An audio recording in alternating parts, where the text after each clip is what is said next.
Welcome to another podcast from On Politics, where we strive to improve your life through a groundswell of people just being nicer to one another through civic pride and civic virtue. I'm your host for today's episode. My name is Jose Torres, and everyone who believes in this organization hopes that you smile at everyone you see. Yes, everyone. Why? Well, keep listening and you'll know why.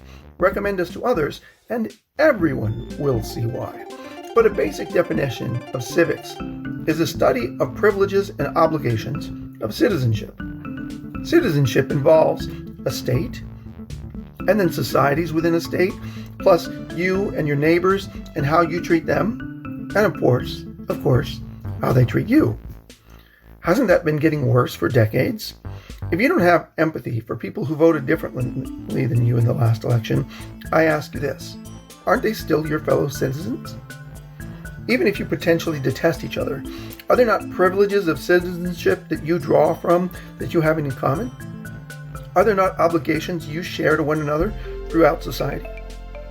At OnPolitics.com, we believe that everyone's society would feel a heck of a lot better if civic virtue of the society improved just a little bit. We have 3 types of podcasts. The most common type is our series called Dropping Daily Civics Dimes, where commentary on a published news or opinion article will ensue after some observations. The other 2 types of podcast episodes are from the Civics DNA series, where we will either discuss fundamental principles of civics in modern society, and we'll be, introducing them, or we'll either go deeper into the content of that individual topic in subtopics and sub-discussions. But in every podcast episode, we aspire to bring fun and levity. We will bring music, and we will bring interesting trivia and fact-checking and a commitment to addressing feedback from the previous show, if there is some, and good old-fashioned integrity. And, of course, what we're known for, civics that will make everyone's life better. You don't have to listen to all of the content that we produce, but when you do, we seek to never waste your time. Who knows? Maybe one day you can host a podcast episode. This offer goes out to everyone in the OnPolitics.com community.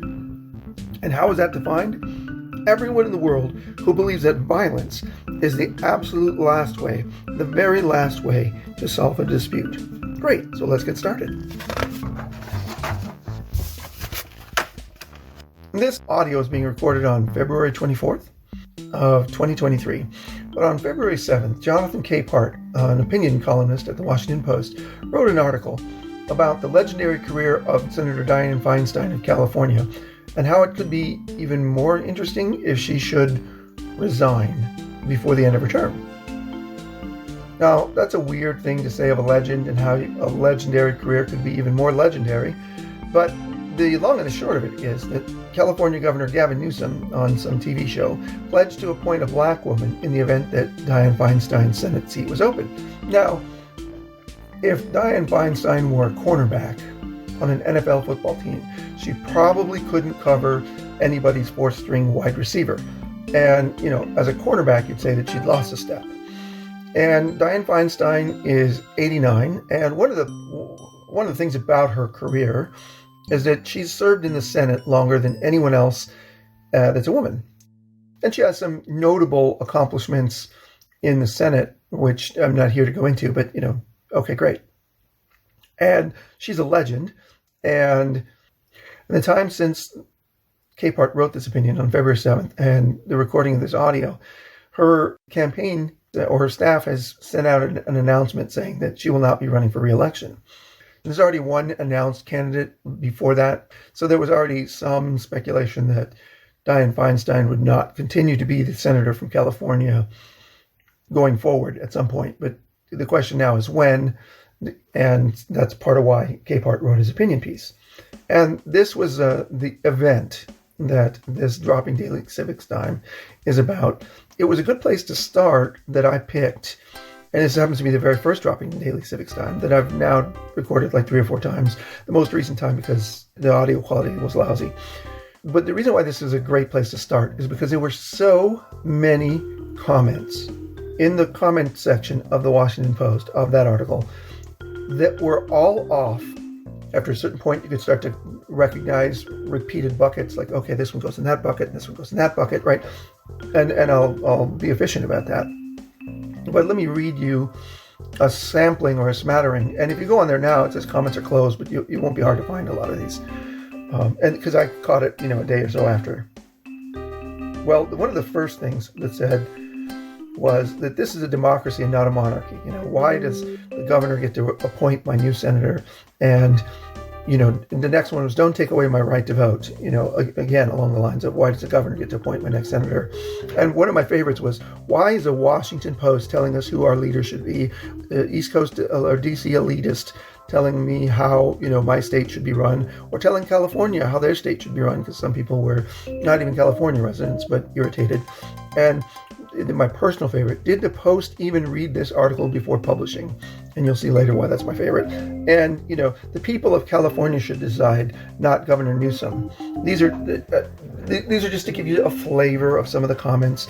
But then there were 3 other ones that were all fit in what I would call a larger subcategory of race, that this article was too focused on race, and that if a white person had written this article, ... And, of course, we all can guess what the last one is, which is related to Martin Luther King. The wonderful quote that almost all of America has embraced, and that's a good thing, that people should be judged by the content of their character and not the color of their skin. All right, long and the short of it is, this is a Dropping Daily Civics Times. There's an event or an item that's published in some sort of way that's, verifiable, that you can link to and what such. This is my podcast, so I picked the Capehart Opinion. It's my first one. I just kind of needed to get one out of the way. And of course, it turned into be, quite meaty. And the item was Capehart's opinion about Feinstein should resign so that her legendary career can be even more legendary, so that Newsom can appoint a black woman, and that the comments were so off. Again, you can find almost any one of those comments repeated 47 times if you just scroll down enough, often by a different person. The observation is, not only do we need to have a clearer understanding of what is news and what is opinion, but also what are the constitutional issues, and then the race issues. So there's three pieces, and then there's a fourth one that just comes from me about personal responsibility. And, this is our podcast. So now we're getting into it. Okay, now, news versus opinion. I don't know how obvious this is to everyone who's listening, but it occurs to me that it would be really, really, really, really good if we had every news article say, and this is a news article at the end. And if we had every opinion piece say, and this is my opinion. So this is me, Jose Torres, saying, this is my opinion, that every news article should probably say, and this is a news article, and every opinion piece should say, and this is my opinion, whatever the person's name. And I'd like to know the editors in a couple, you'll see why later. News is different from opinion in a couple of important ways. Now, I'm not a journalist and I haven't gone to journalism school. Let's just say that I've been following news since essentially the beginning of literacy in my life, and or maybe even before. And we can go into later how that's even possible or why. But I'm 50 years old-ish, and again, that's about 45 years of following the news. Every news article written by a journalist that's held to journalistic standards, that passes through an editor, and will have some of these things in it. Number one, it will offer comment to both sides of a story, or all parties that are engaged in a story that are relevant. Hey, Mr. President, do you care to comment? Hey, Mr. legislator from the other party, do you care to comment? Or it'll say, we reached out and they declined to comment, or something like that. The news articles will be fact-checked. They will have to have passed through an editor, and hopefully that editor cares about the brand of the news organization that they work at, but some of them are trashy. And the resulting article should be credible and should be based on credible sources. You can't just have some crazy dude walk up to you and say blah, blah, blah, and that become a news article. No. Who is that guy? What's his motives? Why is he saying something? Is he just looking for attention? The journalist is responsible. The journalist is responsible to filter that out. And it should be, most of all, relevant to citizens of a democracy. I used to laugh at the National Enquirer, and actually the National Enquirer is actually making the news today. I'd be standing there in line to check out and buy groceries with my parents or probably my mom, but and I'd see a copy of the National Enquirer, and they'd be like, "Space aliens, interviewed, Jeff Smith of Missouri today," or there were all kinds of space aliens ones, and child born in California with 3 heads, and some other sub bullet that was funny. That is an example of not relevant to the citizens of democracy, not credible, not newsworthy. It probably didn't pass an editor. The editor said, if they edited for grammar, great, but they said this isn't sexy enough. It wasn't fact checked, and it probably didn't have comment from both sides. And again, those are some of the hallmarks of news articles. And I say that because one of the very, very, very big problems we have in society is what is news and what is opinion. Sean Hannity, Fox News personality, opinion. He does not report news. He gives his opinion. And in My New Norm, he would say, and this is my opinion, I'm Sean Hannity. Tucker Carlson, Fox personality, does only opinion. He does not do news. He only does opinion. And again, in My Norm, he would say, and that's my opinion, I'm Tucker Carlson. Laura Ingraham, opinion. Glenn Beck, opinion. Bill O'Reilly, when he was on the air, opinion. And Bill O'Reilly writing a book, I don't know, maybe different. Maybe there's a journalistic standard because it got published in writing. I don't know. Killing Jesus or Killing, when he has a bunch of those books, and I'm not encouraging you to buy them. Bill O'Reilly, when he was being broadcast as an opinion person from the Fox channels, was giving you his opinion. It did not meet these journalism standards. Shepard Smith, reporter from Fox News, met these standards. Chris Wallace, reporter for Fox News, who also left Fox News at a protest, reporter. Megyn Kelly, reporter for Fox News, also met these journalistic standards. Brett Baier, reporter for Fox News. Is he the only one still there, or has he left too? Okay, so I'm picking Fox people because I want to make sure, look, I aspire to have an audience, not that I expect to have, but I hope to have an audience that includes everybody who believes that all of our negotiations and disagreements should be settled without violence. That every single possible disagreement is preferable to be settled without violence, and only at a very, very, very last resort. I mean, like extreme circumstances should a disagreement ever be solved with violence. And most of the people who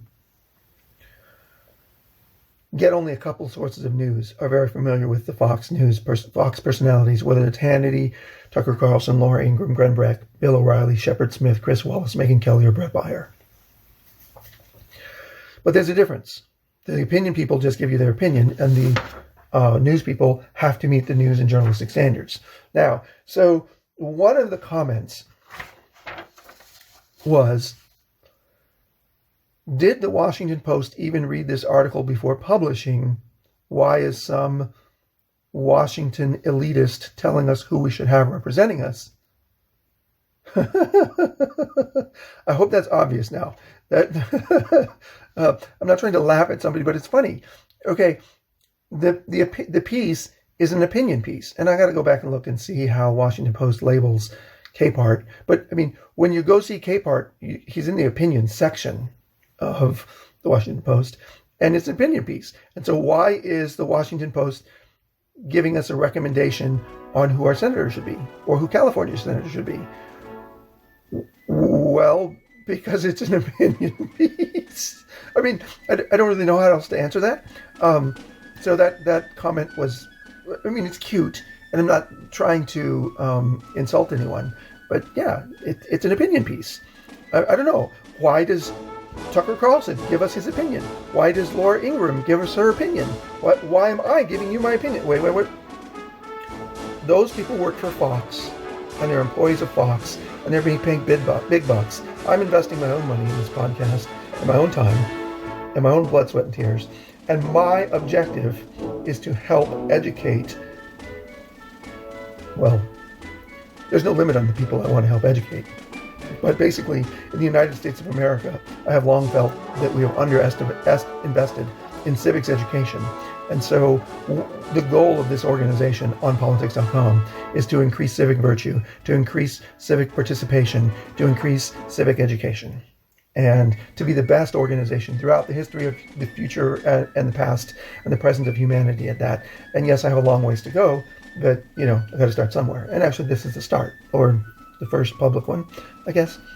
Anyway, but yes, this is my opinion, but I am here in service of that goal, which is to increase civics and to increase it even for people I don't like politically, or that people may not like me politically. The people I don't like politically is actually very small, and it's probably limited to people who want to practice violence, but maybe there's somebody who doesn't want to practice violence that I don't like politically. It may exist. All right. Anyway. So, opinion versus news, that comment, did the Washington Post even read this article before publishing? Yes, I'm just repeating, yes, it was an opinion piece. And, why is the Washington Post telling us who our leader should be? Well, the Washington Post isn't telling you. One of their opinion writers, who's paid to give you an opinion for the Washington Post, in addition to their news, is giving you an opinion. And now, why should you read opinions? I mean, some people say you should only read opinions that you like, and I'm not one of them. As a matter of fact, I think you should. We all should. As a matter of civics, we should read opinions that we don't like, or of people we don't like, that are reasonable. I mean, don't get me wrong. There's some that are just, I know what their agenda is, and I don't need to read their opinion anymore, because their opinion pieces don't surprise me from one opinion piece to the next. No, don't need to beat your head against a brick wall. Like, for example, Megan McArdle is an economics conservative, or what Republicans are supply side. Yeah, she's much more of a supply side economics. And I always learned something from a McArdle article.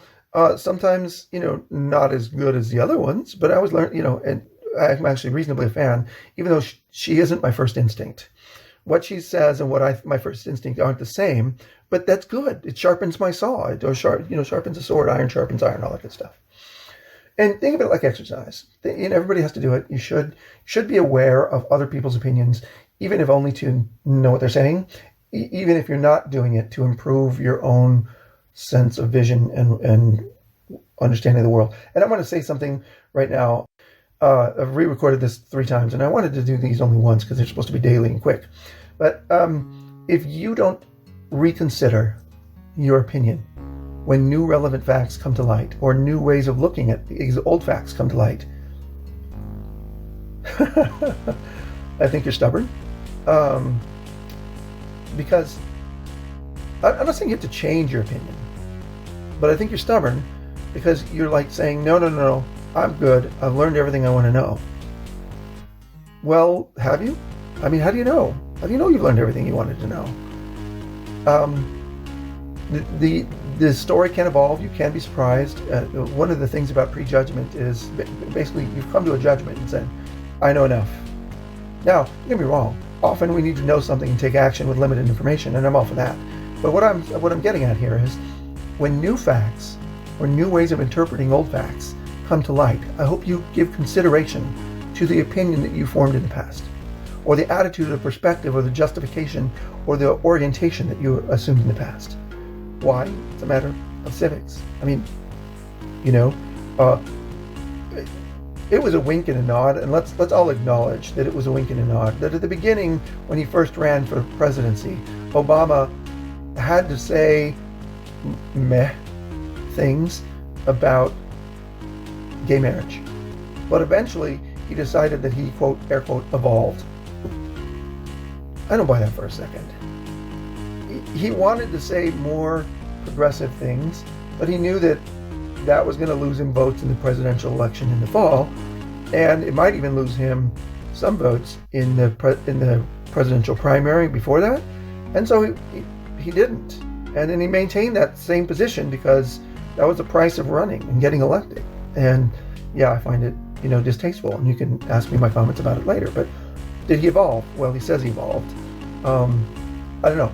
Maybe he literally did evolve, but and maybe that's a bad example. But people can and do evolve on subjects, and okay, here's a good one. Stuart Stevens. Stuart Stevens is one of the founders of the Project Lincoln, and he comes from conservative orthodoxy, but he recognizes that the title of his book is It Was All a Lie, and he admits to a lot of things that classic Democrats would have debated with classic Republicans 10 or 15 years ago turned out to be proven by behavior somewhat to be a lie.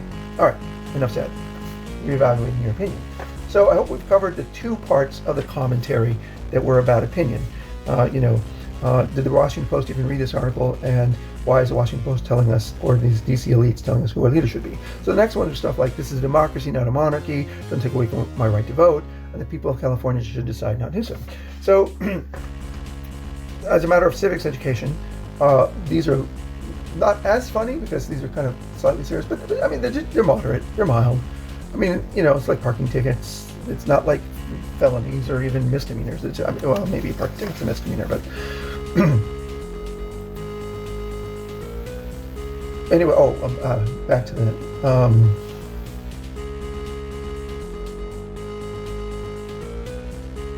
okay. I'll just read this and maybe I'll cut it. One of the places that citizens can learn basic civics knowledge is by reading news articles, because they have to put facts into context. A news article is not just a random recitation of facts. It has to build a story that is coherent to the reader, and it's usually only at a certain point in time. Like halfway through the Watergate story, they didn't know the whole story, so they could only tell you as much as they knew at the time, and that they knew that was had two sources, or their editor would let them run with just one, which is rare. Was justifiable, that met all those other standards, and news stories evolve. So some days, you read the next piece and the next piece and the next piece. But because of my long history, and again, almost 45 years of following the news, I knew that there was going to be a process followed by the state for the replacement of a senator who bows out for whatever reason. And we're going to get back into that just a little bit. But again, so I've consumed news my entire literate life. Imagine a 7-year-old reading the newspaper, and I'd say yes. It was a sports section back then, but I was watching the national news broadcast too. So one of the things that Capart's opinion piece didn't say, because it wasn't his job to educate people on this, and maybe because he had only, a word count or, limitation, so he wanted to make it short and sweet, was that Dianne Feinstein was elected to a term representing California in Congress in 2018. And then her term expires 6 years later. So now, I'm going to repeat it, but I'm going to add in months, okay? Dianne Feinstein was elected in November of 2018, and she started her term the following January of 2019. So when does her term expire? Add 6 years to January of 2019 is January of 2025. January of 2025, there will be a new senator from California, and not current sitting Senator Dianne Feinstein, because her team has announced she's not running for re-election. In November of 2024, there will be an election. There's a couple of people who've already announced. There's more people who may announce. There's lots of people rumored to announce. Oh, okay, that's not what this article is about. But okay, whoever wins that election will be elected in November of 2024, and their term of office, they will get sworn in, interestingly enough, by the vice president in 2025.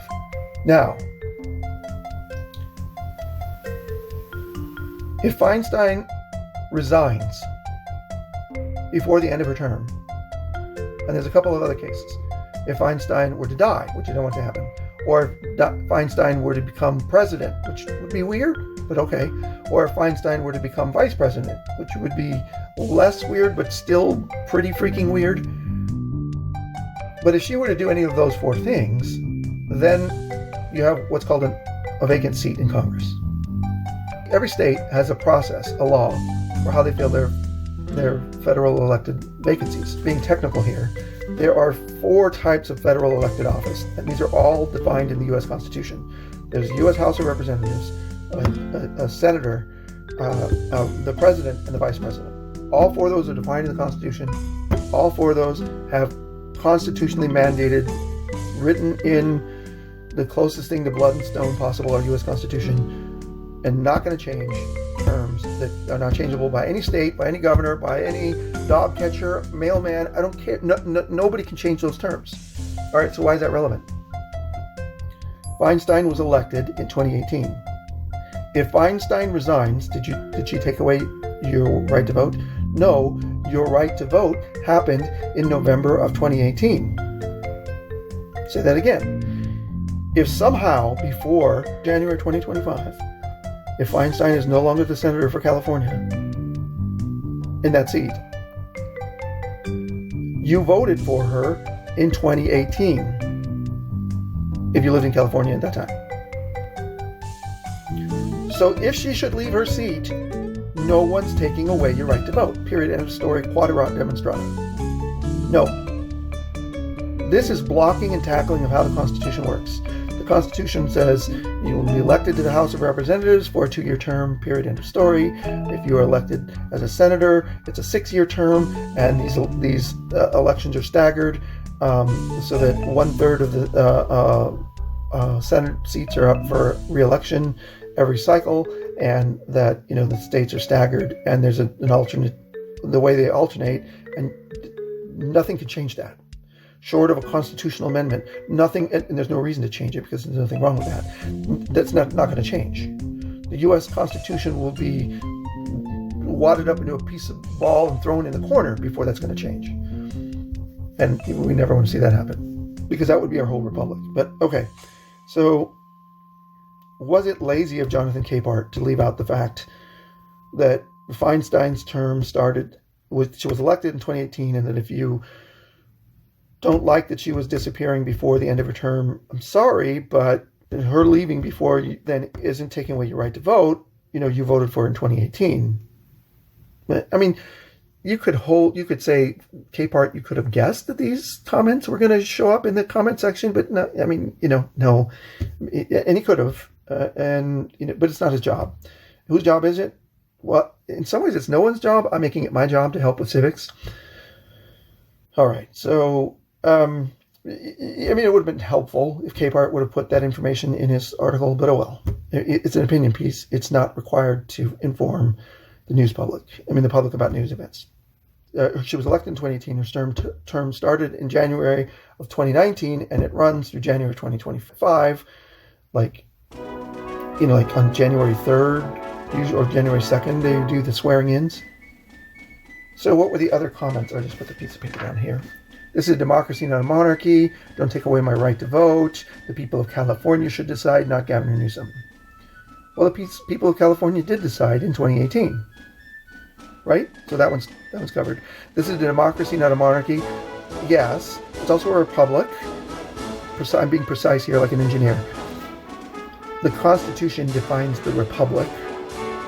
I hope this is both a democracy and a republic. And, I hope if you're asking your questions why, I hope you want to hear other episodes from our stuff about where we address that, because we've got an episode on that. That's one of the civics DNA pieces. It's a republic, and yes, there's rules and laws in the republic about how this is handled.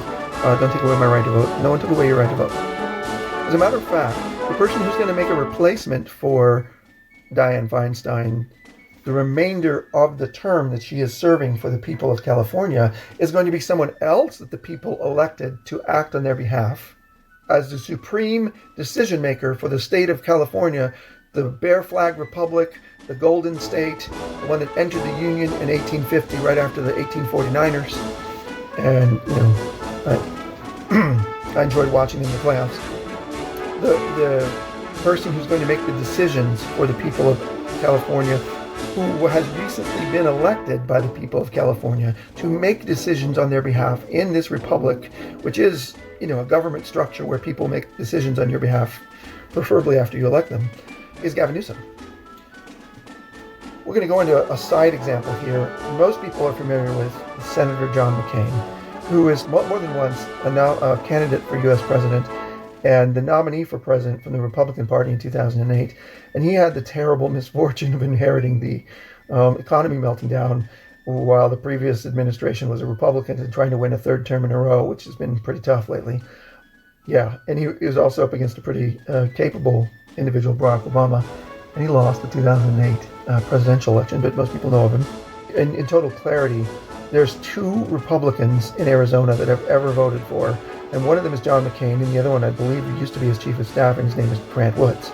and sadly both of them have passed. But those are the two Republicans I've voted for. That just puts my voting history on the table. But of course, you should look at some Arizona Republicans as like, what the heck is wrong with those people? Andy Biggs, Debbie Lesko, Al Gosar, Carrie Lake, even the past Republican Party chair, I forgot what her name was. Yeah, so maybe don't think of me as such a hyper-partisan, because I'm actually really kind of like a common sense, man, why can't crap just work and get together and function guy? And, the fact that I have voted for two Republicans should say decent things about me, but the fact that I haven't voted for more is more a function of, in general, I'm inclined to vote for Democrats, but the fact that I haven't voted for more has more to do with the lack of good options. All right. So, Dora Kyle, that's another Arizona Republican you can't fault me for not voting for. All right. So, Senator McCain, he died while he was in office, and he was elected in 2016, and his term started, in January 2017, but he died not long thereafter. And what happened was people in Arizona consulted state law. They said, okay, then, because there's this many years or months, and there was a lot of time left on his term when he passed, sadly. The first thing that happened was the governor appointed a stand-in, and the person that he appointed was former Senator Jon Kyl. And then later, the governor, whose name at the time, who at the time was Doug Ducey, he appointed Martha McSally into Jon Kyl's seat, probably because he asked Kyle to take it over just for a short period of time, and then he had always planned to put in McSally because McSally had run for the Senate seat and been lost in the race to Sinema, and then was going to run again. And in 2020, McSally was on the ballot for the special election to replace the remainder of the last 2 years of McCain's term. So for like a fraction of a term or of a 2-year stretch, replacements were appointed, and they were Jon Kyl and Martha McSally. But then after that, there was a November election coming up, and that in November of 2020, Mark Kelly defeated Martha McSally in the race for that seat. And so Mark Kelly went to Washington and was sworn in immediately, and didn't wait until January, because it was officially filling John McCain's vacancy. And he was filling in the last couple of years or months of John McCain's term. And then in 2022, when John McCain's term ended normally, Mark Kelly ran for Senate again, and this time he was running for a whole new term. And this time when Mark Kelly won this past November 2022, he was sworn in for another 6 years. And if Mark Kelly should happen to, get elected president, become vice president, resign to go, spend time with Gabby, go off to be, Senate, ambassador to some other, for whatever reason, Mark Kelly is no longer the senator in that seat for Arizona, then they'll go through the same process again, where the governor will appoint a replacement, and then, and it goes according to state law. So that happened in Arizona. That's exactly what would happen in California. My right to vote wasn't taken away. As a matter of fact, it increased, because normally I only get to vote for senator twice every 6 years. I like to give, so that was some trivia, right? In some ways it's not fun because you had to talk about a man who's dying, but I don't know why I just laugh. It's just the stupidest thing. Okay, think of one of the stupidest things in the world you could do as governor. In 2008, Senator Obama won the presidential election and was going to be sworn in when January 20th, 2009, the presidential inaugurations and the legislative inaugurations are different, or swearing-ins, and Rod Blagojevich was the governor, the Democratic governor of Illinois. And so what's the dumbest thing you can do as a governor?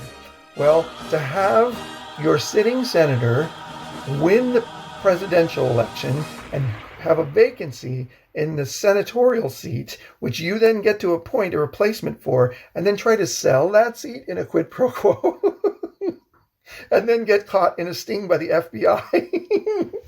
Because the FBI catches you in bribery, and taking a bribe, and gets you on federal charges, and you go down. I'm just... when you say it out loud, it sounds so preposterous. Like nobody in Illinois is going to talk. Like the president isn't going to hear about it through channel. So the president-elect and say, hey, FBI, you might want to look into the governor who's trying to sell the right to film my replacement. I don't know if Barack Obama had anything to do with how Rod Blagojevich got caught. But that is the dumbest thing you can do as a governor. Now, I've only met one governor. I bumped into Katie Hobbs in 2018 at a party.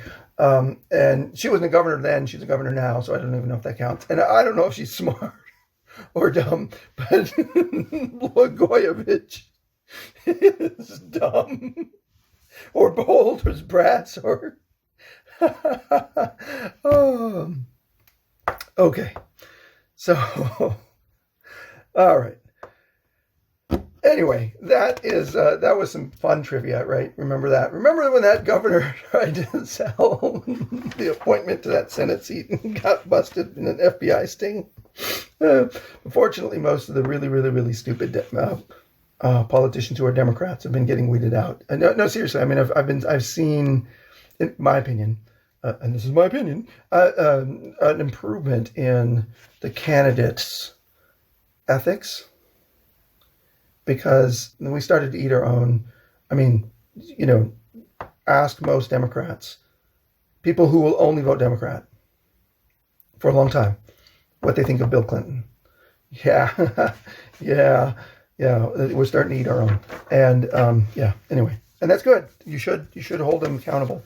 That's a better part of civics. And if you can't say something, if you can't figure out some guy who was of the party that you like to vote for, who you think the bus should be running over and going thump, thump, and maybe backing over, up and back and forth a couple of times, you're probably biased.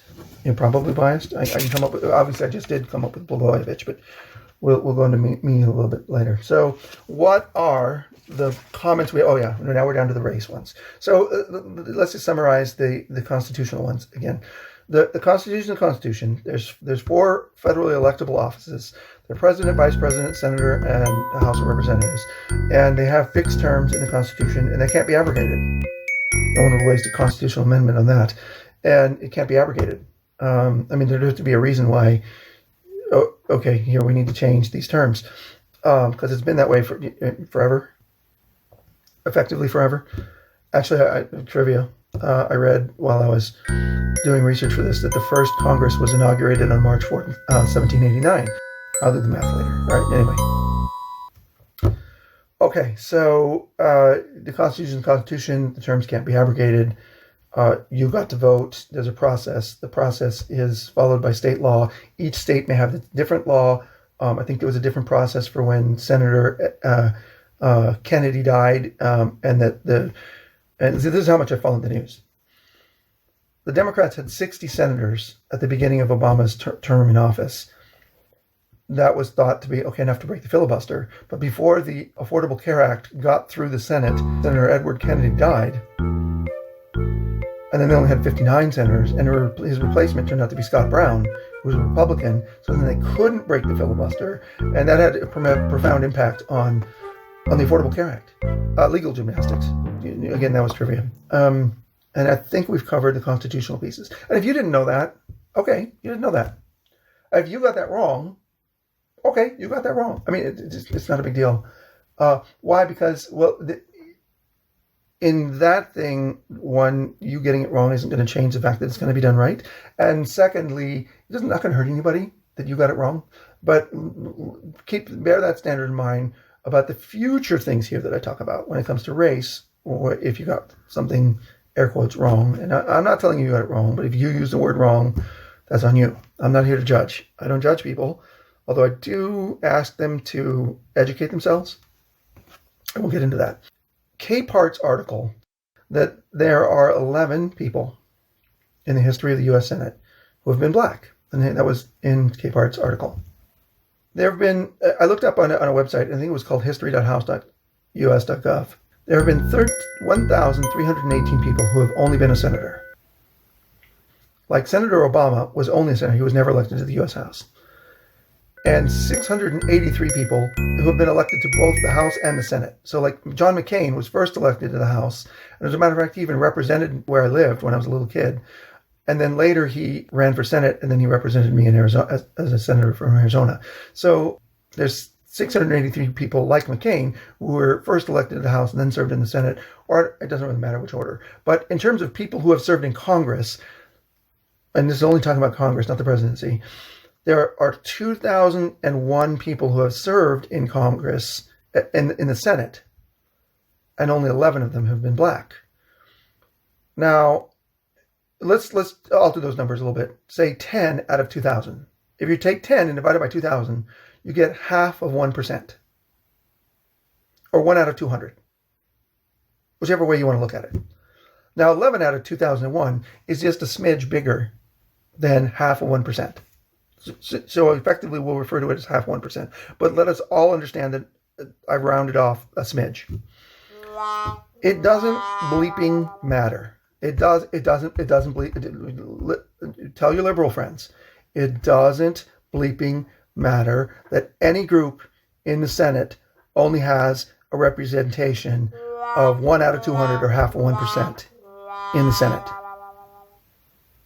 That alone does not matter. What does matter is if a group that has had a profound, long, documented, sad history of inhumane treatment for the entirety of their existence in what we call the United States of America today and the lands where we live now that before we were called the United States of America, that group of people has a gross underrepresentation in the Senate, and that the representation in the Senate is 1 out of 200 people, or half of 1%, and they're much more than half of 1% of the population. Yeah, that's a problem. I mean, even if you go back and adjust since 1865, and I don't know why that would be fair. Again, I don't know why that would be fair to only do it after 1865.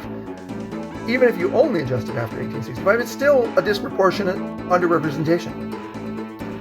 It doesn't bleeping matter that one group has only half of 1% and that it's small. It matters that half of 1% is small, and that the group that belongs to that has that small representation has been historically maltreated. It matters that that group has been historically maltreated. Now, most of us can get behind the idea of that it's bad to have taxation without representation. In fact, it's even on the license plates of Washington, D.C., right? Mentally raise your own hand in your head. How many people here think that it's bad to have taxation without representation? Almost everybody's hands is going to fall out. I mean, why? It goes counter to the fundamental elements of democracy. And I haven't defined it yet, but let's trust me for now. The fundamental element of democracy is that the government is responsive to the will of the people, and that it has the approval of the will of the people. And if it doesn't have the will of the people, then it should be changed. Yeah, you should recognize that from somewhere, but I'm not going to go into that right now. Trivia question for later. Where's that from, right? Most people should know that one, but it's okay if you don't. So in our history, after George Washington, this is another great piece of trivia. One of my political advisor was laughing with my son when my son got this right. What is the one thing? I don't know the right way to phrase a question. This is a really cool question though. How did George Washington? I mean, aside from being president, way before all that, how did George Washington alter the course of human history? Well, he basically precipitated. It's called the 7 Years' War over in Europe. In the colonies, it was called the French and Indian War because initially it precipitated a war between English colonial forces and French colonial forces. And he kicked off the French and Indian War, which then ended up turning into the 7 Years' War, which was like profoundly relevant to the history of Germany and Prussia and Frederick the Great and, the rise of Prussia and the fall of Austria and Austro-Hungarian Habsburgs and a whole bunch of other things. And it was really the first truly global war.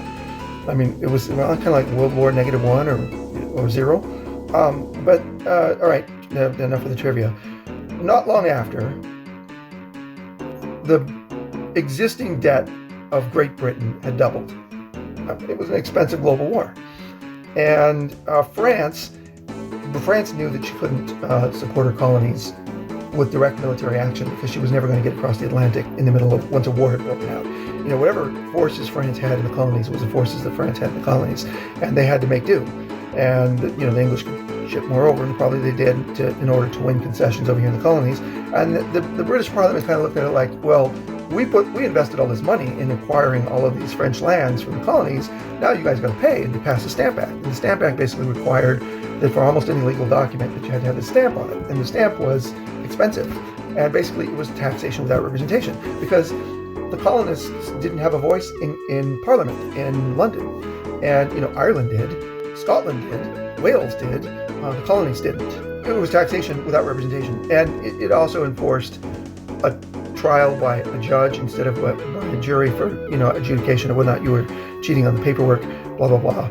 More trivia history. But it was taxation without representation, and it was a precipitating event to, now that the threat from the French is gone, we no longer need the English to protect us from the French. Hey, dang it, we as the colonists are pissed off, frankly, that you're taxing us without representation. Now, most of us would say taxation without representation is bad. All right, you ready for this question? Have citizens of America, since we've been independent, regularly had taxation without representation? Throw it aside DC. Throw out DC. Can you name a time when citizens had taxation without representation? And I'm not talking about something minor like, okay, in this territory before it became a state or something like that. I'm talking about, like profoundly large groups of people. Well, I was just talking about black people. So how about you change my question? Was there a time when effectively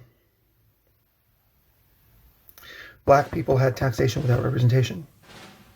Or was there a time when almost all the black people in America had elected representatives, all of whom looked the other way when their interests came to Washington? We're going to come back to that. Right now, what we're going to cut to is a quote from one of two different related videos you can see on YouTube. I urge everyone to go on YouTube and search like MLK interview NBC, and if you want, put in 1967, because it was done in 1967. And in the background, you can see the stained glass window of one of the two churches, probably, that he was, that he operated out of, whether it was in Alabama or Georgia congregation.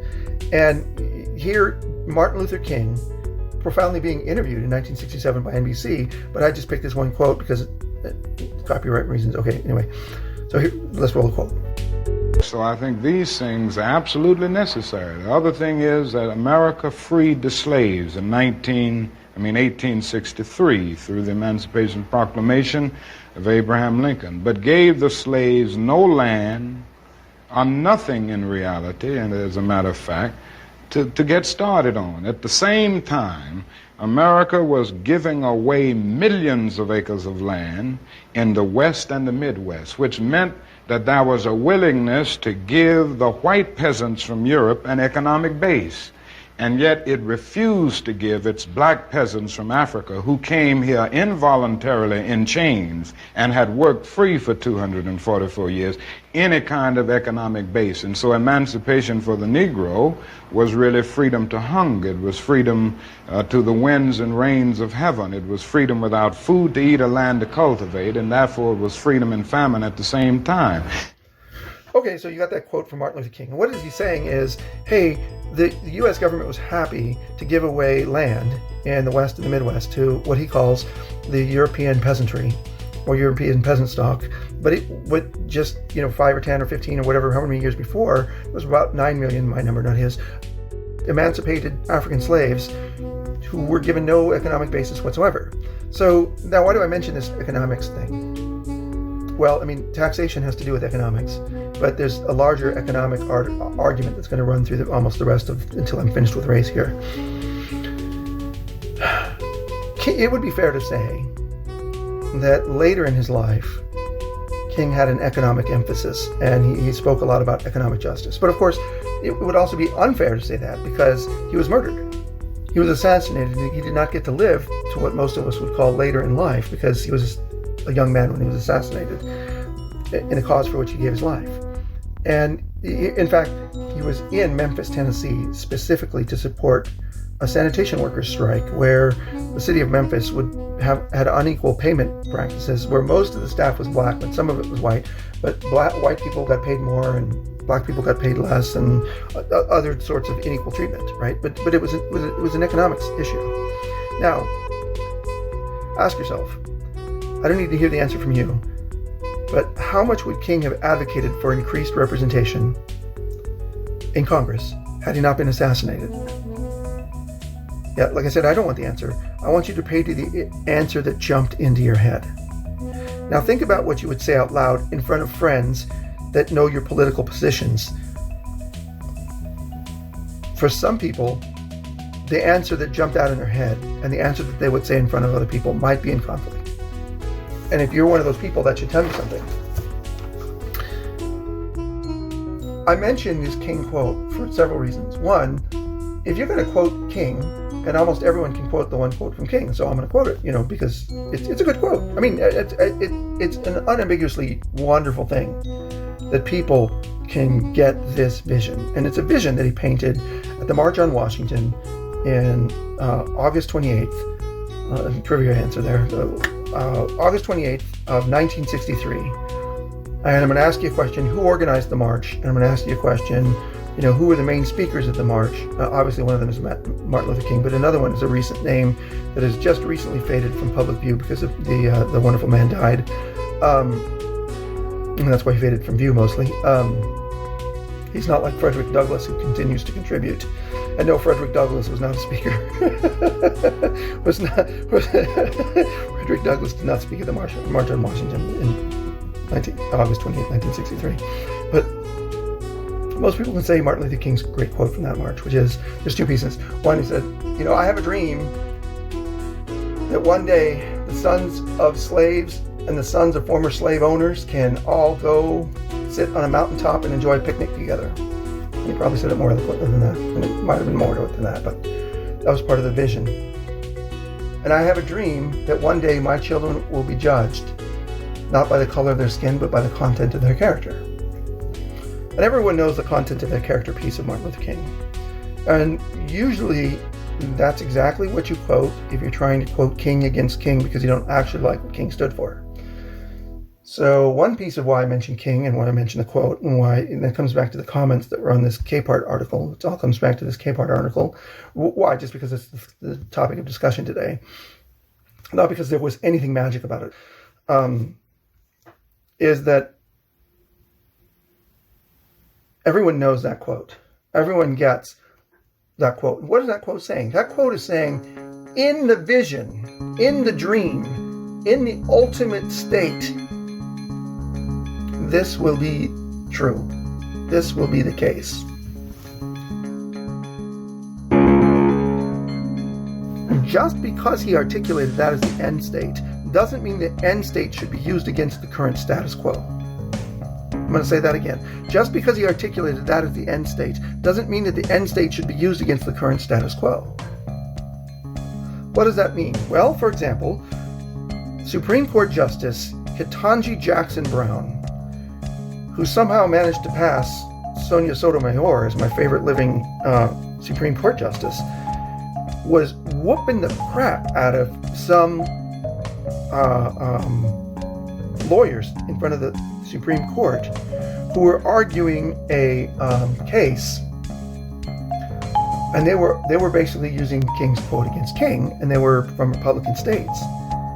And Ketanji Jackson Brown pulled out the literal, researched, archived comments and purpose from the original legislators who wrote the 13th, 14th, and 15th Amendment, saying that the intent of this legislation was to address the historical wrongs that had been visited upon African Americans.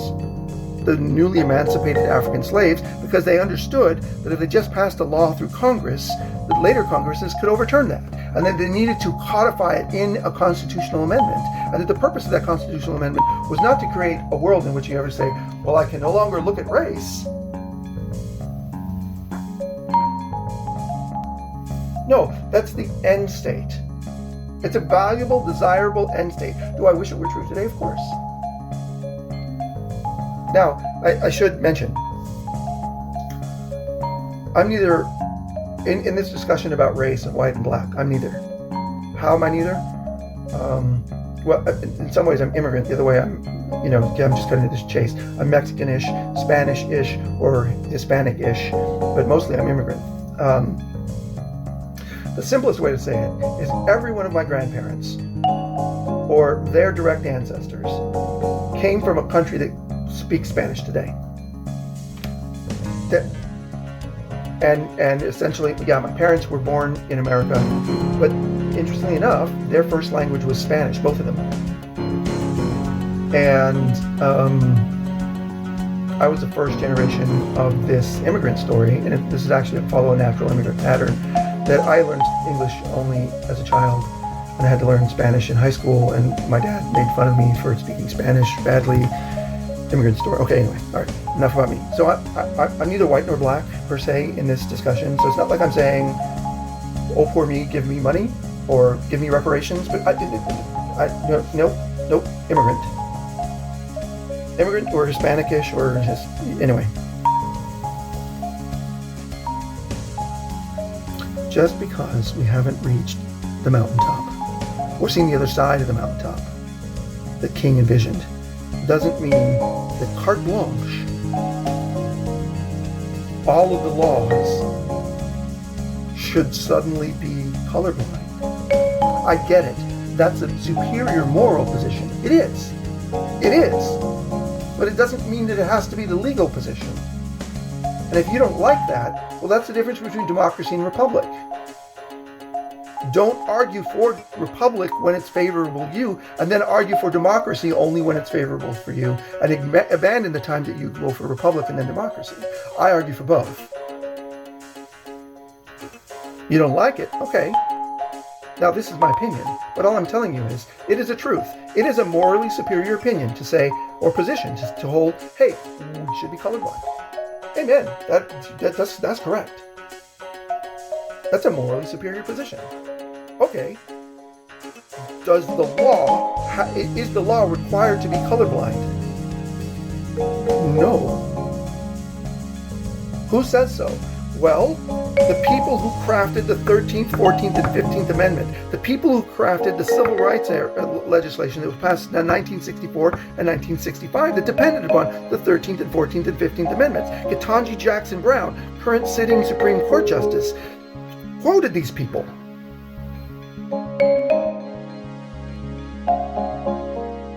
Right? Okay. So when you quote King, hey, we need to be colorblind, remember content of character, you're probably doing it in a situation like this, where, so let me back up. In a situation like this, where Capehart is saying, hey, maybe we should get one more, go from 11 to 12 in terms of senators in the U.S. Senate, by having Dianne Feinstein resign from the Senate, not just retire and no longer run, but resign and effectively leave Congress before the end of her term, and so that Gavin Newsom can honor his pledge to appoint a black woman, which he's under no obligation to do other than his relationship with the California voters, or voters in general. Then, and you say, well, we should judge people by the content of their character. You're holding the current reality to the standard of the vision that Martin Luther King outlined. Now, the very next question should be either one of two questions or both. How articulate are you on the history of black people in America?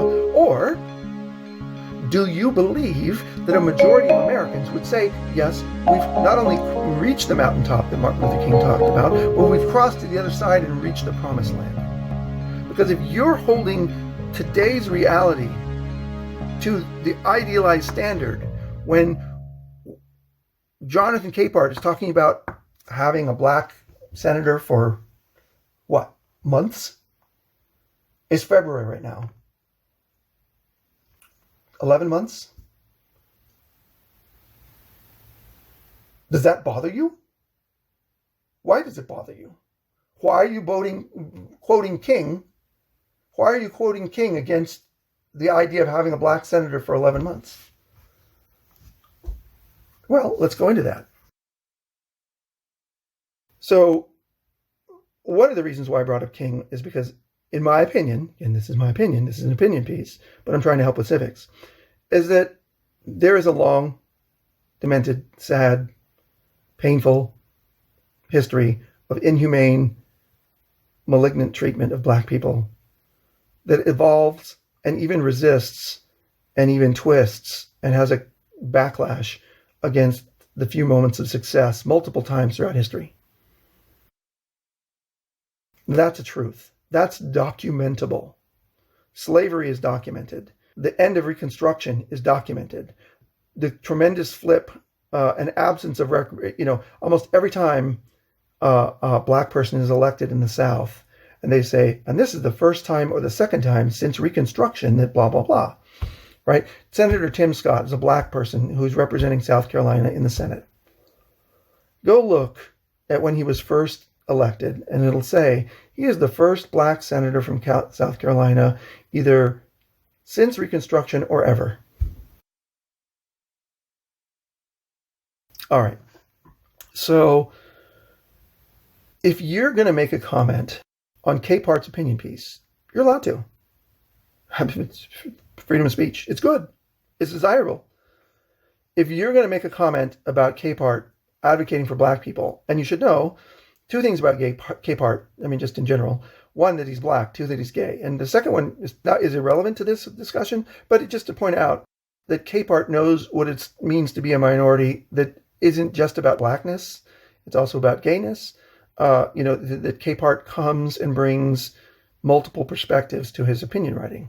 That makes Capehart's opinions potentially more interesting in the fact that he could bring things that I wouldn't see as a non-gay person, right? It makes him more interesting to me, right? If you're going to comment about Capehart in one of these three buckets, that this article is too focused on race, if a white person had written this article, or come with the MLK piece on, the content of the character and start to shame Capehart for writing this opinion, I'm going to ask you to know history. And if you can't articulate the relevant and important pieces of, some of just the highlights, well, you can probably guess I'm going to take a poor opinion. That would be my opinion, but I'm going to take a very poor opinion of your opinion on commenting on Capehart's opinion. That leads to lots of opinions, but that's what democracy is, folks, right? Most people can say that slavery is bad. Duh. From slavery to the civil rights era, can you tell me what was bad in black history? And from the civil rights era to now, can you tell me what was bad? And I'm probably going to suck at the civil rights era to now, but and it's not as bad. It's been getting better. But I'm going to introduce a concept, and then I'm going to decline to give it all the way through. And I'd love to talk about it and actually never do it, but give you just my recommendations, and maybe other people can give their recommendations. But I'd love to people always be asking this question. And the question is, what is the essential set of black suffering that people need to know in America to really be adequately informed about the economics of the suffering of black people? Because the economics you can at least come close to quantifying. You can never quantify the indignifications. You can never quantify those, but you can start to quantify the economic ones. And there's this is roughly my list. And I don't ever want there to be an official list. This is my opinion. But here's a Mexican immigrant's unofficial list of what black people should. Yeah, that's funny. Obviously, there's slavery. There was Reconstruction up to 1876, from the end of the war to 1876, and that's 11 years. And then after that, there's Jim Crow. There's Black Codes, which almost overlaps with it completely, and eventually, not only the KKK, which is really just a stand-in for political violence, but any group that practiced political violence and physical intimidation of people based off of, yes, it might have gone into more than just blackness. It might have gone into Jewness or Catholicness or whateverness. And my apologies if I said that wrong. those are some things as we're moving forward in history. And then eventually we get to New Deal era legislation, and that's specifically we have to call out redlining. I'm literally going to spend time on redlining and New Deal era legislation and tie it to today's reality in just a bit. And then you would say one of the few positives, and this is a weird positive, was Eleanor Roosevelt's insistence on twisting her husband's arm in getting things done for black people in World War II, allowing them to be combat soldiers, allowing them to have a division of fighter planes called the Red Tails. They were nicknamed the Red Tails, that they painted distinctively so that the white bomber pilots would know, hey, when the Red Tails show up, the Red Tails actually guard us from the German fighter pilots, saved American lives instead of being hotshots. They did their job. And, so the positive was that Eleanor Roosevelt allowed them to go into combat and get killed. I know. And then, when they came home from the war, they said, hey, we were heroes too. We, liberated concentration camps too. And, anyway, all right. And some of that was part of the eventual larger groundswell in both the 50s and eventually the 60s of the civil rights movement, which almost everyone could name. But I don't know if they'd get it all right. And then later, and here's a big ass jump, pardon my French, a big bleep and jump from civil rights to ghettoization. And when I say ghettoization, I'm going to go into it in, the New Deal era legislation that affected housing and neighborhoods and broad swaths of societies. And then I'm going to go into the relationships between policing and black people, and then George Floyd and Tyre Nichols, which brings us to today, because George Floyd and Tyre Nichols is part of an element of our society in which the society has antibodies and attacks black people in a hurtful, painful,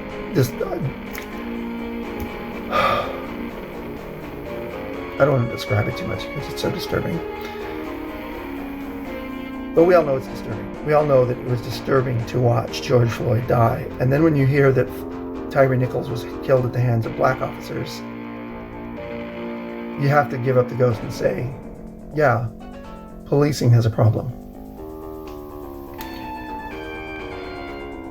If you're going to say one of those three comments about Capart's opinion piece, without being able to put into context redlining, without even being able to put into context New Deal era legislation that profoundly, materially, financially impacted and impaired and injured black people, if you're unable to talk about how the civil rights acts are being trashed today, if you're not able to talk about black codes or Jim Crow or the tragic end of Reconstruction and why that's important and what was lost when Reconstruction ended,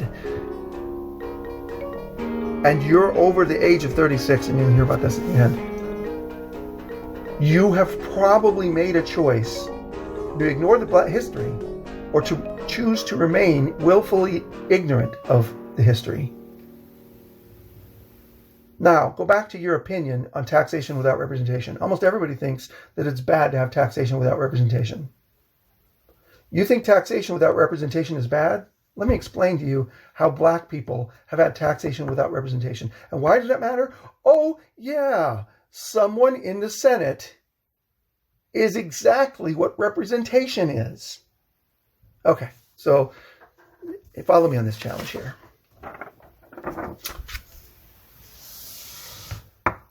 New Deal era legislation. The New Deal, if you didn't already know, is the name given to a lot of the legislation that was passed in the first term or, throughout the whole presidency of Franklin Delano Roosevelt. It was a kind of a modification of his Republican cousin's offer, the Square Deal from Theodore Roosevelt. But the New Deal had things like the Federal Housing Administration and the Homeowners Loan Corporation, which is part of the Federal Housing Administration, or the Social Security Administration, or the Social Security Act, or the National Labor Relations Act and the National Labor Relations Board. So FHA, HOLC, SSA, and LRA. The last two had an implied, not direct, impact on African Americans. And the first thing I'm going to tell you is that if you go back and look in Wikipedia, in the Congress of 1934, and you look at the states that had been part of the Southern Confederacy, which is, Tennessee, not Missouri, Arkansas, Louisiana, Texas, all the way over to Florida, and up to Virginia, but now West Virginia, right? And all those states, and not Kentucky. If you look at those states, and you look at the members of the House of Representatives in those states, every single state except for Tennessee had every single seat in the House of Representatives filled by a Democrat. And Tennessee only had 2 Republicans. So of the states that left the Union in the Civil War, every single seat in the House of Representatives, except for 2 of them, went to Democrats. Well, why is that relevant? Well, in 1934, the party of bigotry and racists was the Democrats. Yes, Franklin Delano Roosevelt won the votes of racists and bigots to get him to that. It didn't really matter because he won in a landslide, and Republican economic policies had been completely thrashed after the period of what was known as laissez-faire economics. All right. If Roosevelt wants to get any of his legislation through Congress, and in 1934, what does Roosevelt need to do? Roosevelt needs to address every single bit of the Great Depression. What he needs to do is get legislation passed where he's not going to be able, that's responding, that's actually helping, not just, I passed something and it looks good. No, it has to actually help the people of the USA. And if it doesn't help the people of the USA, the economy's not going to turn around enough, and Roosevelt isn't going to get elected. What that means is that Roosevelt has to get his bills through Congress. You can even see it in this, the academics debate this all the time. Was the Social Security Act and the National Labor Relations Act, did it have these 2 changes done specifically because Southern whites blocked the legislation otherwise? Basically, did the white supremacy wing of the Democratic elected Congress insist on inserting language into the Social Security Act and the National Labor Relations Act that hurt black people? That's debated, but language that got inserted, that got passed, eliminated probably 60% of the black people South, and at least maybe 50% of black people from the benefits, the initial benefits of the Social Security Administration that was later rectified in like 1958 or 60 something, and the National Labor Relations Act, which actually still continues to this day. Those restrictions, but those restrictions had the impact of at the time removing basically the protections of the National Labor Relations Act and the Social Security Administration from an enormous swath of black Americans. But I mean, that's anecdotal and kind of like maybe, and there's conjecture, but the Federal Housing Administration and the Homeowners Loan Corporation was unambiguous. And there's this thing called redlining. You can Google it, you can read about it. There's 2 NPR articles, and I can almost guarantee there's future podcasts about this, if I'm able to do this successfully. But the Federal Housing Administration was something that helped either guarantee loans or helped people get homeowners insurance. And so did the Homeowners Loan Corporation. It definitely helped people get homeowners insurance. It used maps that were defined. They would be maps of every city in America.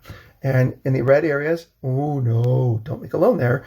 Yellow, maybe, if the person is really, really well qualified, okay, but it's risky. And green, sure, thumbs up. You should be fine. Now, do anybody want to guess where all the black people lived? Every person that was black lived in an area in a map marked as red. Who created this map? People who were administering the Federal Housing Administration. And so redlining. So New Deal legislation, part of the legislation that Roosevelt was introducing as his landmark package to help get the economy going in the middle of the Great Depression, where he's providing direct economic assistance to the citizens of the United States of America, has, by hook or by crook, ways of excluding black people. One, through redlining, right? And there was no black person who didn't live in a red area. What's worse is the insurance policies. Insurance policies were not, homeowners insurance policies were not allowed to come from this federally subsidized entity if they were, quote, too close to a black neighborhood or too close to black homeowners. This was literally documented in the policy. No, declined, or the underwriting or the rejection criteria as to why this particular person, when they were applying for homeowners insurance, could not get this federally subsidized homeowners insurance. And if you know anything about homeowners insurance, your payment is not only principal and interest, but also taxes and insurance.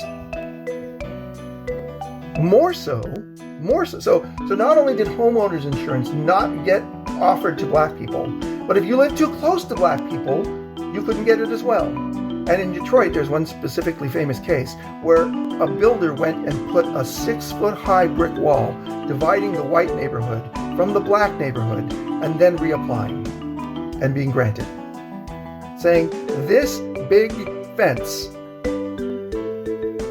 is the reason for why you should now approve my application. And there's a home builder trying to get a whole bunch of homes to be pre-certified for this insurance, I assume. I don't know exactly. This big fence is why the builder was justifying why they would now pass this. Now, does that make Roosevelt a bigot? Oh, I don't know. I mean, Eleanor Roosevelt was obviously for inclusion and progressive things. I think, her husband was a realist, but maybe I'm just being naive. We can have that debate. Sure, that's off topic. Literally written into the Federal Housing Administration and Homeowners Loan Corporation policies, underwriting positions, their effect, the redlining maps, is bias and discrimination against black people. This impacted the entire United States. Here, the entire economy is in a slog, is in a mess. The whole world economy is in a mess. The biggest economic catastrophe the documented world has ever gone through. And in multiple different ways, laws are written that either seem to accidentally exclude black people, whether it's Social Security Administration or National Labor Relations Act, or that up in writing restrict benefits from these programs that are definitely meant to go to white people but aren't allowed to go to black people, like the Federal Housing Administration and Homeowners Loan Corporation. Now, let's take Levittown. Levittown's in New Jersey, and it was housing meant for white middle-class people. And it was expressly denied to black people. Now, were there black people living in the South, which, by the way, was what most of the black people were, who were taxed by the federal government? Yes. Did they have representatives? Yes. Were almost all of those representatives probably working against their best interest? Most probably, yes. Can you say absolutely positively for certain? No. But come on. If you can't figure out and follow the fact that the party of racism switched in 1964 after Lyndon Baines Johnson passed the Civil Rights Acts of 64 and 65, that's because you're choosing to remain ignorant. So, to the rest of the citizens of the United States of America, your federal government wrote legislation in the middle of the biggest economic crisis that the U.S. federal government has ever faced, that specifically and literally in writing excluded black people from benefits that it explicitly offered and subsidized for white people. And that if you were black, you paid taxes into that. Did you get taxation without representation?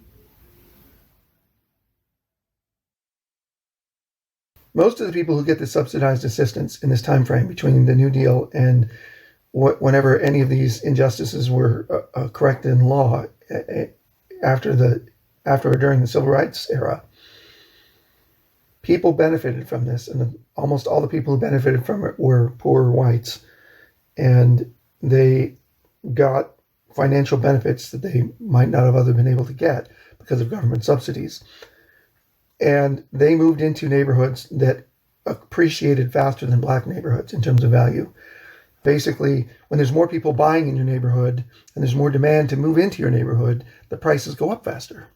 So if you bought into that neighborhood and say you put, I don't know, whatever percentage you put down, and then your whole house goes up 5%, the part that you haven't bought yet, or that you haven't paid for yet, because, most people, yes, they own their house, but they're making payments to the bank, and the bank really owns the other piece, and they're just waiting for you to finish paying it off, right? So those houses are going up faster than black neighborhoods because there's more demand in those neighborhoods, because there's more buyers for those neighborhoods, because there's better interest in those neighborhoods, insurance in those neighborhoods, and it's cheaper to live in those neighborhoods if you can afford it. in terms of value, and the value of those properties rise for what, 30 years?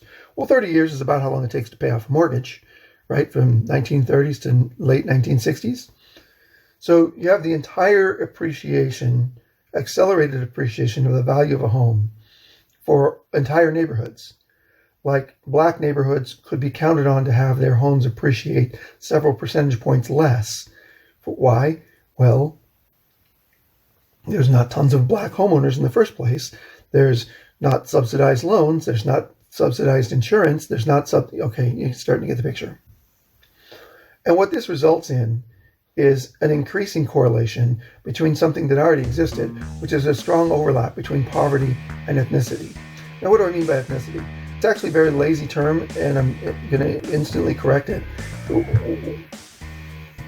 I guess another lazy term to replace it with is non-whiteness, but really it's like immigrants, and it's not all about white and black, because not everyone is making a white and black decision. Some people are just making a more Americanized versus less Americanized, or fits more into standard American culture and fits less into standard American culture decision.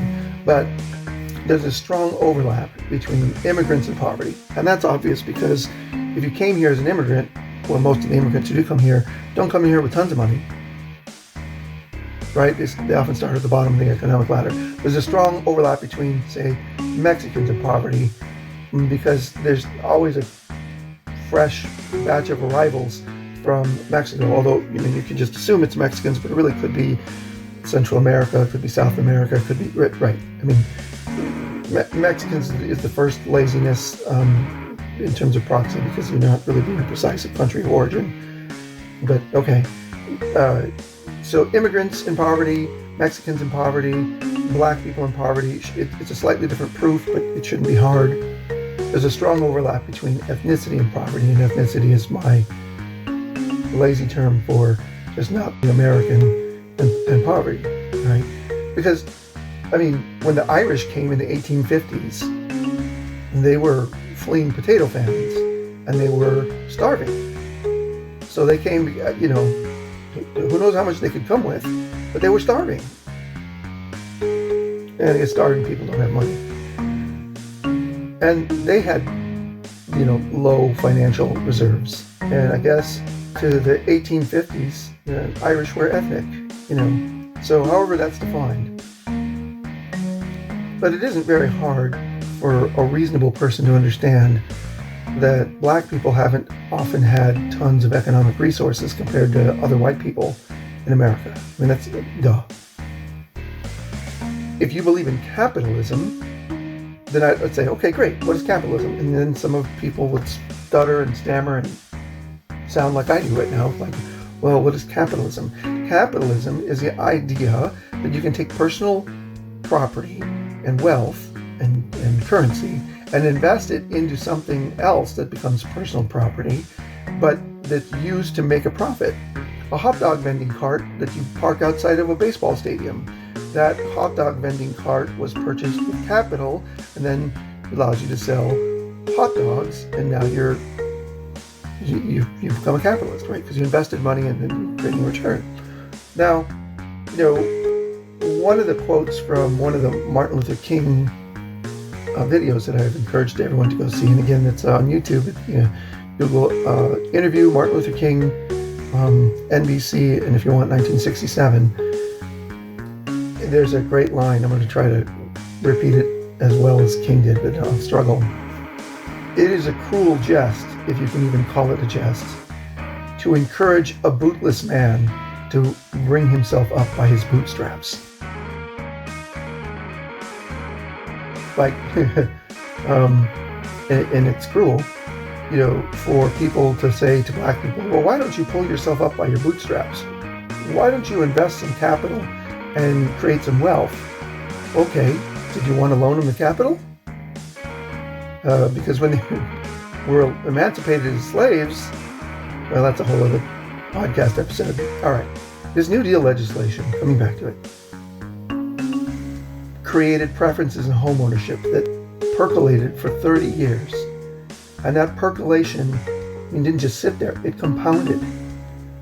Houses usually in Phoenix, houses rise around 5 to 6% a year.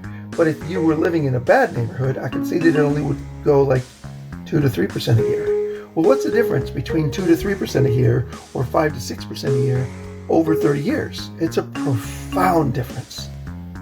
And that was when it started to be corrected in law. Some of these New Deal era laws that had racial discrimination encoded in them weren't corrected until 1968 or thereabouts. While that's happening, what happens with it? You go to schools that have lower property tax rates. You get lower quality education. You are around people who have less wealth. One of the things that I learned when I was getting an MBA was that one of the most important pieces of value that comes out of an MBA is the network of people who also went and got that MBA. So how many black people had MBAs, I don't know, in 1968? How many black people had gone to prestigious colleges by 1968? And so that black people knew other black people who had gone to prestigious schools and had success and were able to leverage those connections into more success.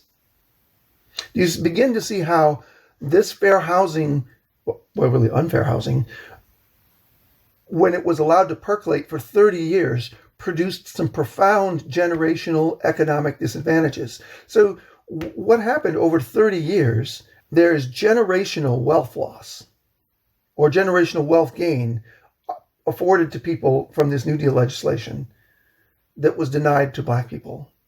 And this results in a ghettoization. And that strongly reinforces an already bad undercurrent in the United States that just sort of is. I mean, it's unfortunate. I call it bad. It's unfortunate. It just sort of is, and you can't really do a lot of things about it. But let's not pretend it isn't there. It's that there's a strong overlap between poverty and blackness, or a strong overlap between poverty and ethnicity. And ethnicity is just my lazy term. I'm just using it for the purposes of this podcast. But the reality is there's a strong overlap between poverty and blackness. And that's because the first black people who came here didn't have any money because they were in chains. They were just lucky to have survived the transatlantic journey, right? They were property that was being sold. They didn't themselves own any property. They were the property. You have this ghettoization, and you have a lack of capital and a lack of access to people who have capital, poor schools, and a couple of other marks against you. And by the 70s, 80s, and 90s, and I can't speak about the 60s because I wasn't alive then, by the 70s, 80s, and 90s, you have this profoundly disturbing relationship between black people and the police, where there's almost like this ingrained animosity, or society has created antibodies whereupon the police have an edge against behavior that's correlated with poverty that, again, also correlates with black people, because black people tend to be poorer. Can you begin to see where this is going? Now, you can tie it to today's suffering of African American peoples by saying four names. Four names: George Floyd, Tyre Nichols, Rodney King, and Emmett Till. Emmett Till wasn't killed by police, but of course it took the police forever to even bother to arrest the people who actually did kill him. And they later admitted it in an interview in Look magazine, but at the time it took an all-white jury about an hour and a half to acquit them. Rodney King was beaten on camera by LA cops. Now, yes, Rodney King was not a saint. He was high on something at the time that he was getting this incredible beatdown, but he was being beaten by 5 cops with a baton, and they were not convicted. Naturally, after being prosecuted in a lily white neighborhood of a well-to-do, suburb far away from Los Angeles, that wasn't really, anyway. And that only got videotaped because somebody sitting in his house had a video camera and was rolling, could see the interaction happening out on the street from a long distance away. And George Floyd and Tyre Nichols, who need no explanation in today's society, but if you're listening to this 50 or 60 years from now and don't happen to know both of those names, George Floyd, well, you'll know George Floyd.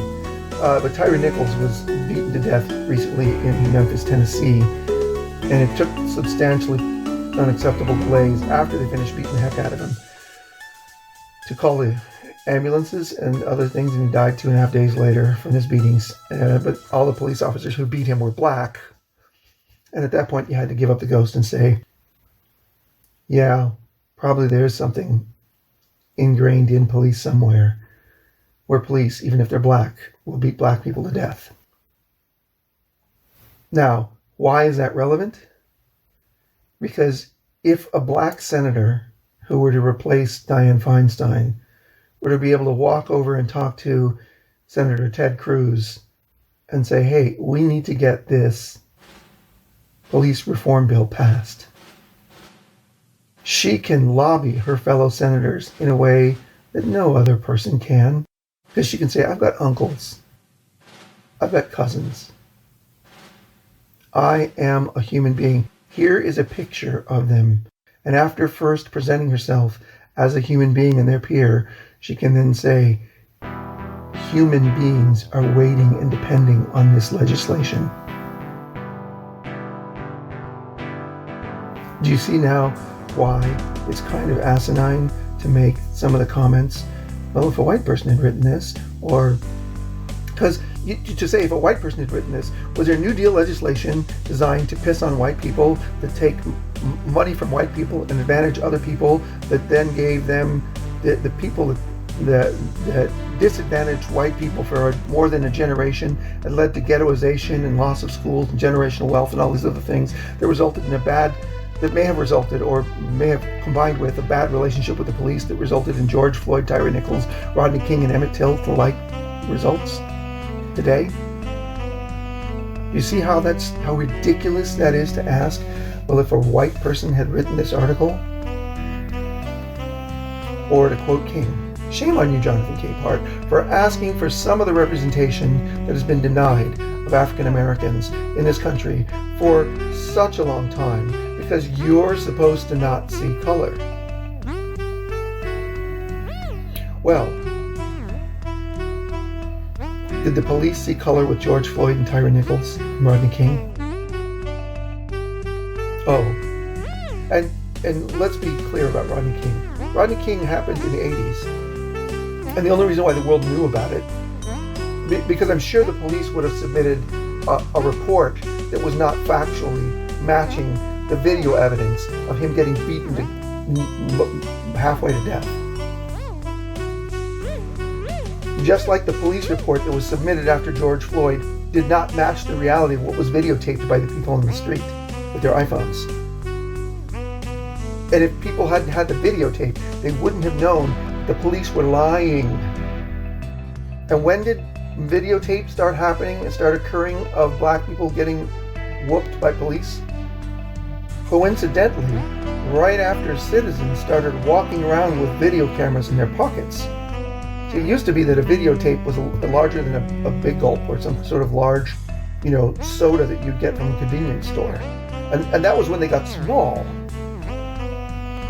Right? Because the cassette itself was about the size of a small iPod. So the machine that moved the tape had to be bigger. And that's the machine that captured Rodney King. So was it the case that black people have probably been getting the whoopings from police that the police have been dishing out for all this time? Since Rodney King, or maybe even before? Or is it the case that they just started happening after citizens started carrying around cameras in their pockets? Occam's razor will tell you that it's likely been happening for generations, and only now are we seeing the evidence. We only started seeing the evidence because of the greatest technological advancement in the space of civil rights, known as the iPhone. And completely by accident. Okay, so I'm not black. Duh. I think I've said earlier I'm immigrant-ish or Mexican-ish or Spanish-ish or Hispanic-ish. And you could say that all of my grandparents or their parents came from a country that spoke Spanish. Period, end of story.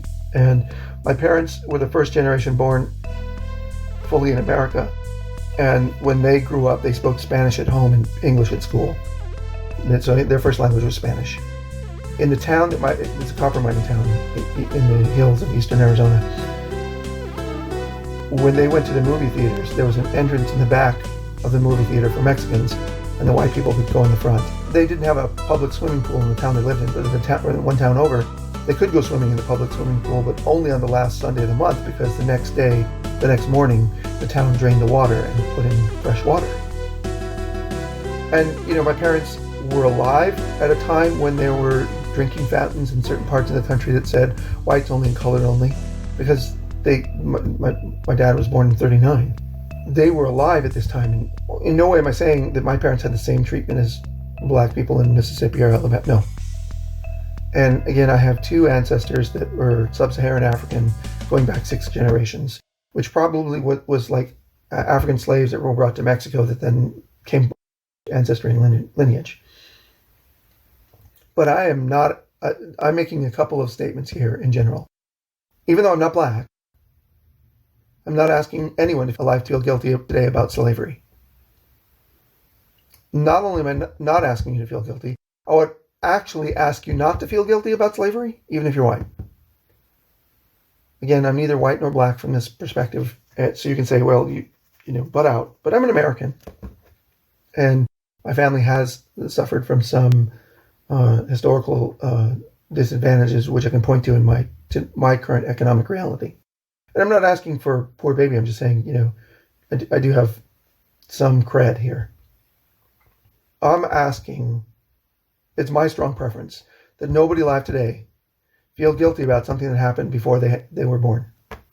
Or that nobody alive ever feel guilty about something that happened before they were born. That's my preference. It's my very, very, very, very strong preference. You want to feel bad, you want to feel guilty, you want to feel ashamed, you want to feel like you did something wrong. No, I'd prefer you didn't. Instead, I'd like to ask you two things. I'd like to ask you to educate yourself on the reality, on the documented reality, on the objective truth. And then second, I'd like to ask you to ask yourself, I don't want the answer. I want you to ask yourself, what is it that I think I should do about this information? What is it that makes me feel right? I don't want you to tell me the answer. I don't even want you to tell your friends the answer. I want you to ask yourself that question, and then I want you to live with yourself.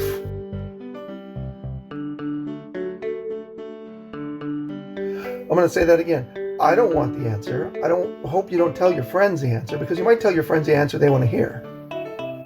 I want you to ask that question of yourself, and then I want you to live with yourself, whatever it is that your answer is. So the two asks are, learn the objective history and the documented facts. And then ask yourself, what is it that I'm willing to do or say about this truth now that I know it?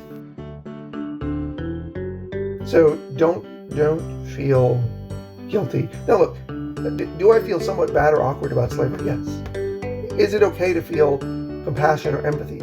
Yeah, fine, good, desirable, Cuban. But do I personally feel guilty? No. If there's something I should feel guilty about, it's slavery in Mexico, not slavery in the United States.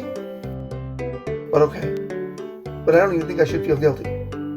My question is, what am I doing about it? Well, part of my answer is this podcast. Okay, so if you're over 36 and you offer an opinion on a topic like Capart's opinion piece that has to do with criticism of Capart's race opinion, but you don't know the history of maltreatment of black people in the United States of America, and you offer that opinion without saying, and this is just my opinion, and I'm not fully educated, then you're an example of a colossal failure of personal responsibility as a citizen. What is civics? Civics is the study of the privileges and obligations of citizenship, and that involves a state, several societies, you, your neighbors, how they treat you, how you treat them. At what point do you become responsible for knowing the history of the maltreatment of black people in America? If you're going to comment on public policy regarding black people in America. Like, if you're not going to comment, fine. If you're going to vote, you should know obligations and privileges of citizenship, right? If you're going to shut your face Okay, fine. Got no problem. If you're going to comment and deride Capehart for asking for a 12th African-American member of the Senate out of what would then be 2002, well, slightly larger than half of 1%. And we're talking about for all of the history of the USA. And you don't know the history of maltreatment. Can you tell me what redlining is? Can you tell me what Jim Crow did? Can you tell me why black codes were important? Can you tell me what was wrong with the GI Bill and how the implementation of the GI Bill disadvantaged African Americans? You know what? I can't. I just know it did. I'm not fully educated on that piece, and so I left it out of today's discussion. But there's more. So it's one thing to offer your opinion on, hey, why is Gavin Newsom taking away our right to vote? This is not a monarchy, this is a democracy. Actually, hopefully it's a democracy and a republic. And, Newsom and the state officials will act like a republic that was based on a democracy, and you'll see why I'm using that precise language in later podcasts. And that's good. You want the functioning democratic republic. And, if you offer your opinion on that, nothing bad is going to happen. The right thing is still going to happen because the Constitution is not going to be abrogated and they're still going to follow the Constitution like they have thousands of times before, hundreds or whatever. And so your mal-opinion isn't going to influence bad outcomes for any other citizens.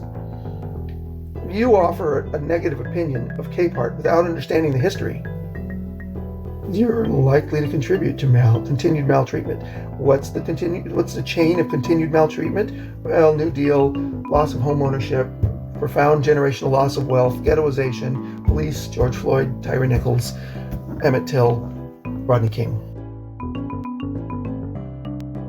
Lack of representation, leading to not only economic consequences, but profound suffering for black people. It's a great quote from James Baldwin, and he's a great American hero, and he needs to be studied more and better known. But he said, to walk around and be black in America is to either to be on the edge of going crazy or be oblivious to your surroundings. Something like that.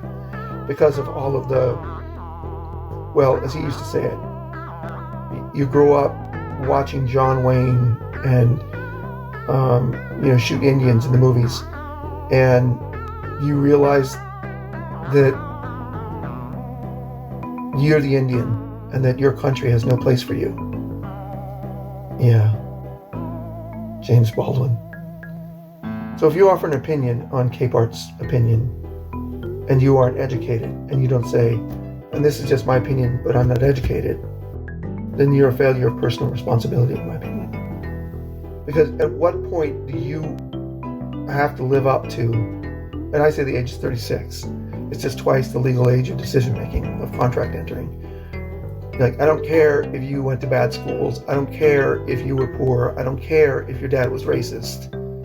At some point, you own being responsible for understanding the documented, known, understandable, provable history, objective truth of maltreatment of black people in America. And then if you go and comment and you're over age 36 and your comment is effectively ignorant, you're an example of a failure to take personal responsibility. And oh my God, there are so many Republicans from the 1980s that I want you to be lectured by. Because, again, I was paying attention to the news since I was literate or slightly before. I remember getting lectured by Republicans in the 1980s. Hey, man, labor unions are for lazy people who just want to get paid a lot and not really work. And and welfare queens are people who just want to suck money off the public teat and not really work. And you need to know what personal responsibility is. Yeah, not that I have any psychotherapy needs along that lines. I guess I do. All right, so that's the end of this episode. In summation, just really quick, it was an opinion piece by Capehart about how the legendary career of Dianne Feinstein could be even better if she were to resign in the middle of her term. Not just retire, not run for re-election, but resign, so that Governor Newsom of California could live up to his pledge that he said on some TV show that he would appoint a black woman to fill her seat for the remainder. What Kepler didn't say was for the remainder of her term, in part because he was assuming an educated populace, and I'm explaining because education is part of the mandate of my show, on politics, and that you voted for her in November 2018, and so since there's a vacancy, you follow state law, all that good stuff, and there was such a diverse set of comments that were repeated in so many different ways, and people didn't seem to understand the difference between news and opinion. People didn't understand the constitutional ramifications of what happens when a congressional vacancy happens. So I went through the examples of potentially Feinstein, definitely McCain, definitely Obama, and Rod Blagojevich still makes me laugh.